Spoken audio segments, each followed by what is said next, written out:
Hi hello எல்லோருக்கும் வணக்கம். இன்னைக்கு நாம திருமலா திருப்பதி இன்ஃபோ பை கேஹெச்எம் சேனலில் திருமலையில் ஒவ்வொரு வியாழக்கிழமையும் நடக்கக்கூடிய திருப்பாவாடா சேவா பற்றிய முழுமையான தகவல்களை பார்க்கலாம். திருமலை வெங்கடேஸ்வர பெருமாளை எப்போவுமே நிறைய ஆபரணங்களோடும் மலர் மாலைகளோடும் பட்டு வஸ்திரத்தோடும் பெரிய திருநாமத்தோடும் பார்த்திருப்போம். அந்த பெரிய திருநாமமானது அவருடைய 2 கண்களையுமே மறைக்கக்கூடிய வகையில் இருக்கும். அதனால் அவருடைய 2 கண்களையுமே நம்ம சரியாக தரிசனம் பண்ண முடியாது.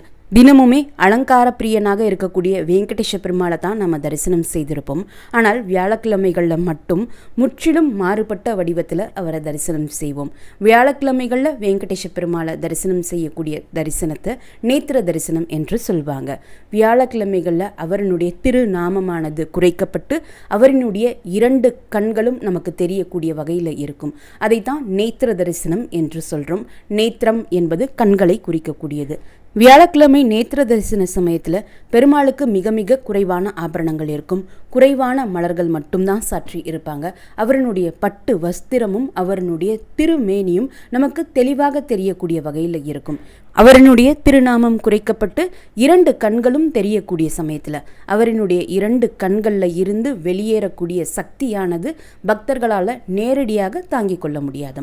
அந்த அதீத சக்தியை பெருமாளுக்கு அன்றைய நாள் படைக்கக்கூடிய நைவேத்தியமான புலிசாதத்தின் மீது படக்கூடிய வகையில் செய்வாங்களாம். இந்த புலிசாதமானது பெருமாளினுடைய அதீத சக்தியிலிருந்து பக்தர்களை ஒரு கர்டைன் மாதிரி இருந்து பாதுகாக்கக்கூடிய காரணத்தினால இந்த சேவாவினுடைய பேர் திருப்பாவாடா சேவா என்று சொல்வாங்க. இந்த புளியோதரை படைக்கக்கூடிய அந்த பெரிய பாத்திரம் மீது நல்ல மலைகள் போல இந்த புலிசாதத்தை குமித்து வைக்கக்கூடிய காரணத்தினால இதனை அன்னக்கூட்டோத்சவம் பூஜை என்றும் சொல்கிறாங்க. இந்த பூஜையானது பெருமாளினுடைய கண்களிலிருந்து வரக்கூடிய பார்வையை சாந்தி செய்யக்கூடிய காரணத்தினால இந்த சேவாவை அன்னசாந்தி பூஜை என்றும் சொல்கிறாங்க. பெருமாளை நேத்திர தரிசனத்தில் மிக குறைவான ஆபரணங்களோடும் பட்டு வஸ்திரங்களோடும் அவருடைய திருமேனி பார்க்கக்கூடிய வகையிலும் இருக்கக்கூடிய அந்த தரிசனமானது ஈவினிங் ஒரு 5:30 மணி வரைக்கும் இருக்கும். அதற்கப்புறம் 5:30 மணிக்கு பிறகு பக்தர்களை எல்லாமே தரிசனத்திற்கு அலோ பண்ண மாட்டாங்க. அதற்கடுத்து 7 மணிக்கு தான் பக்தர்களை தரிசனத்திற்காக அலோ பண்ணுவாங்க. இந்த இடைப்பட்ட நேரத்தில் பெருமாளுக்கு பூலங்கி சேவா அலங்காரம் செய்வாங்க. மலர்களால் அவரினுடைய ஆடையை தயாரித்து அவருக்கு அலங்காரம் செய்யக்கூடியது போல் இருக்கக்கூடிய காரணத்தினால இந்த சேவாவை பூலங்கி சேவா என்று சொல்கிறாங்க. 7 மணிக்கு பிறகு நைவேத்தியத்திற்கு பிறகு தான் பக்தர்களை மறுபடியும் தரிசனத்திற்காக அலோ பண்ணுவாங்க. அப்போது 7 மணியிலிருந்து இரவு வரைக்குமே நம்ம அவரை பூலங்கி சேவாவில் தரிசனம் செய்யலாம். பூலங்கி சேவா சமயத்திலும் அவருடைய நாமம் சிறியதாகவும் 2 கண்களும் தெரியக்கூடிய வகையில் தான் இருக்கும். வியாழக்கிழமை அதிகாலை சமயத்தில் நடக்கக்கூடிய திருப்பாவாடா சேவாவிற்கு பக்தர்களை அலோ பண்ணுறாங்க. அதற்கு ஆஃப்லைன் லக்கி டிப் மூலமாக பக்தர்களை செலக்ட் பண்ணி அலோ பண்ணுறாங்க.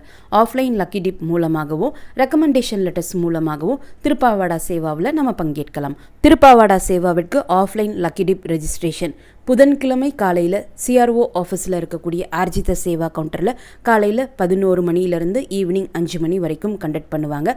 அதற்கப்புறம் 5:30 மணிக்கு லைவில் லக்கி டிப் கண்டக்ட் பண்ணுவாங்க. ஆஃப்லைன் லக்கி டிப் மூலமாக திருப்பாவாடா சேவாவிற்கு 25 பேரை செலக்ட் பண்ணுவாங்க. லக்கி டிப்பில் செலக்ட் ஆனால் ஒருத்தர் 850 ரூபாய் இந்த திருப்பாவாடா சேவாவிற்காக கட்டணமாக பே பண்ணணும். ரெக்கமெண்டேஷன் லெட்டர்ஸ் சென்ட்ரல் மினிஸ்டர்ஸ் கிட்ட இருந்தோ ஆந்திர பிரதேஷ் மினிஸ்டர்ஸ் கிட்ட இருந்தோ டிடிடி போர்டு மெம்பர்ஸ் கிட்ட இருந்தோ வாங்கிக்கலாம். மற்ற மாநிலத்தினுடைய மினிஸ்டர்ஸினுடைய ரெக்கமெண்டேஷன் லெட்டர்ஸ் தற்சமயம் டிடிடி அக்செப்ட் செய்வது கிடையாது. திருப்பாவாடா சேவாவினுடைய ரிப்போர்ட்டிங் டைம் வியாழக்கிழமை அதிகாலை 5 மணி. Reporting place Vaikuntham queue complex 1. Dress code ladies sari அல்லது சுடிதார் வித் துப்பட்டா வியர் பண்ணலாம். ஜென்ஸ் வேஷ்டி தான் கண்டிப்பாக வியர் பண்ணணும். பேண்ட் அலோ பண்ண மாட்டாங்க. மேலே ஷர்ட் இன்னர் பனியன் எது நீங்கள் வியர் பண்ணியிருந்தாலும் கல்யாண உற்சவ மண்டபத்திற்கு போன பிறகு அதை ரிமூவ் பண்ண சொல்லிடுவாங்க. அந்த சமயம் நீங்கள் மேல் துண்டு என்று சொல்லப்படக்கூடிய உத்தரியம் வியர் பண்ணிக்கலாம்.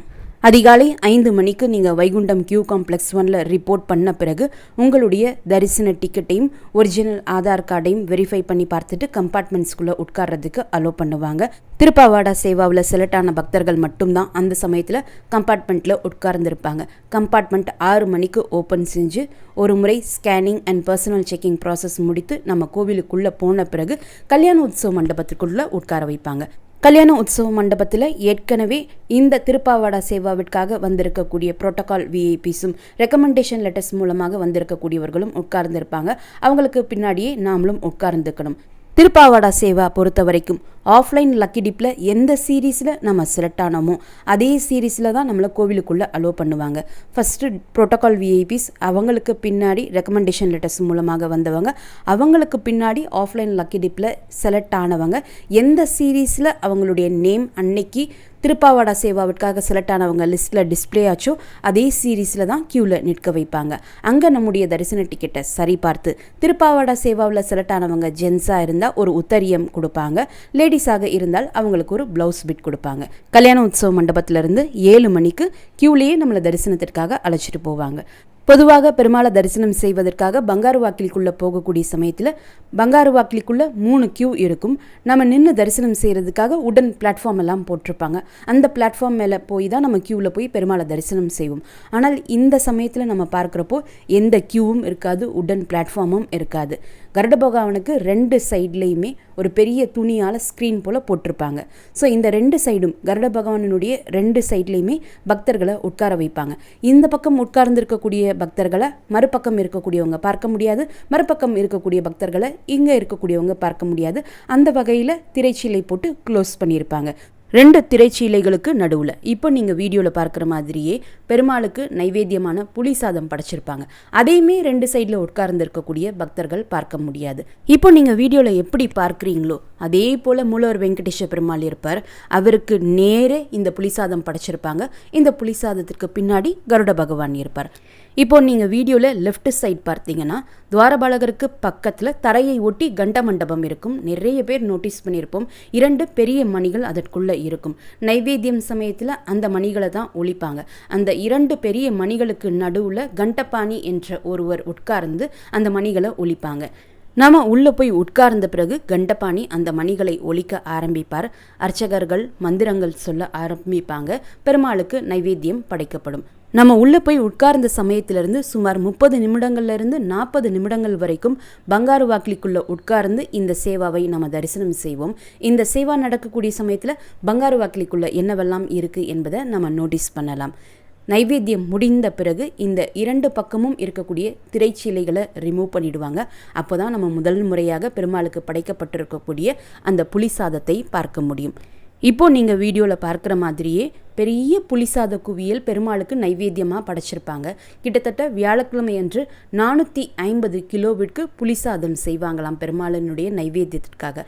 அந்த பெரிய புளிசாத படையல் மேலேயே புளிசாதத்திலே 7 மலைகள் போல் பிடிச்சு வச்சுருப்பாங்க. பெரிய மாலை சாற்றியிருப்பாங்க. தேங்காய் வெற்றிலை பாக்கு படைச்சிருப்பாங்க. இப்போது அர்ச்சகர் ஒருவர் வெளியே வந்து உள்ளே உட்கார்ந்திருக்கக்கூடிய பக்தர்களை சங்கல்பம் செய்ய சொல்லுவாங்க. சங்கல்பம் முடிந்த பிறகு மூலவர் வெங்கடேஷ பெருமாளுக்கு முதல்ல ஆரத்தி காமிப்பாங்க. அதற்கடுத்து நைவேத்தியத்திற்கு ஆரத்தி காமிப்பாங்க. அதற்கடுத்து கருட பகவானுக்கு ஆரத்தி காமித்து முடித்த பிறகு அங்கே இருக்கக்கூடிய பக்தர்கள் கண்ணில் ஒத்திக்கிறதுக்கும் ஆரத்தி காமிப்பாங்க. அதற்கடுத்து வரிசையாக எப்படி நம்ம க்யூவில் வந்தோமோ அதே சீரீஸில் மறுபடியும் நம்ம க்யூவில் நிற்போம். க்யூவில் உள்ளே போய் துவாரபாலகர்களை தாண்டி ஸ்னப்பன மண்டபம் தாண்டி ராமர் மேடை தாண்டி சயன மண்டபத்திற்கு உள்ளே போன பிறகு பெருமாளினுடைய கருவறையின் வாசற்படியான குலசேகரன் படி முன்னாடி நின்று நம்ம பெருமாளை பக்கத்தில் தரிசனம் செஞ்சுட்டு வரலாம். பெருமாளுக்கும் நமக்கும் ஒரு 10லிருந்து 12 அடி தூர இடைவெளி மட்டும்தான் இருக்கும். அவ்வளவு அழகாக நம்ம பெருமாளை பக்கத்தில் போய் தரிசனம் செய்து வெளியே வந்த பிறகு எப்பவும் போல் விமான பிரகாரத்தில் இருக்கக்கூடிய எல்லாரையும் தரிசனம் செஞ்சுட்டு வெளியே வந்தோம்னா சின்ன லட்டு பிரசாதத்திற்கு பதிலாக அன்றைய நாள் பெருமாளுக்கு படைத்த புளிசாதத்தை பிரசாதமாக கொடுப்பாங்க. அதை வாங்கிட்டு நம்ம வெளியே வந்துட வேண்டியது தான். இந்த திருப்பாவாடா சேவா ஹோல்டர்ஸுக்கு மட்டும் அவங்களுடைய தரிசன டிக்கெட்டை காட்டி லட்டு கவுண்டரில் இருக்கக்கூடிய ஃபஸ்ட்டு ஃப்ளோரில் வடையும் ஜிலேபியும் நம்ம பிரசாதமாக வாங்கிக்கலாம். அதற்கு 500 ரூபாய் நம்ம பே பண்ணணும். இது நம்ம யூஸ்வலாக பார்க்கக்கூடிய வடை ஜிலேபியை விட ரொம்ப பெரிய சைஸில் இருக்கும். அதை நாம் வாங்கிக்கலாம். ஆனால் இந்த வடையும் ஜிலேபியும் கவுண்டருக்கு வர்றதுக்கு சுமார் 9 மணி போல் ஆகிடும். ஸோ நீங்கள் தரிசனம் முடிச்சுட்டு போகிறப்பவே இந்த லட்டு கவுண்டரில் இருக்கக்கூடிய ஃபஸ்ட்டு ஃப்ளோரில் போய் விசாரிச்சுக்கோங்க. வடையும் ஜிலேபியும் எந்த நேரத்தில் வந்து கலெக்ட் பண்ணிக்கணும்னு கேட்டுக்கோங்க.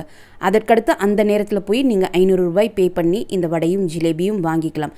அதை வாங்கின பிறகு நீங்கள் ஆஸ் யூஷுவல் எப்பவும் போல் லட்டு கவுண்டரில் உங்களுடைய தரிசன டிக்கெட்டை கொடுத்து ஒருத்தருக்கு ஒரு 50 ரூபாய் லட்டு இலவசமாக வாங்கிக்கலாம். இதுதான் திருப்பாவாடா சேவா சமயத்தில் நடக்கக்கூடியது. இந்த வீடியோவை மறக்காமல் உடனடியாக உங்களுடைய ஃப்ரெண்ட்ஸ், ஃபேமிலி மெம்பர்ஸ், நெய்பர்ஸ் மற்றும் கொலீக்ஸ் கூடயும் ஷேர் பண்ணிக்கோங்க.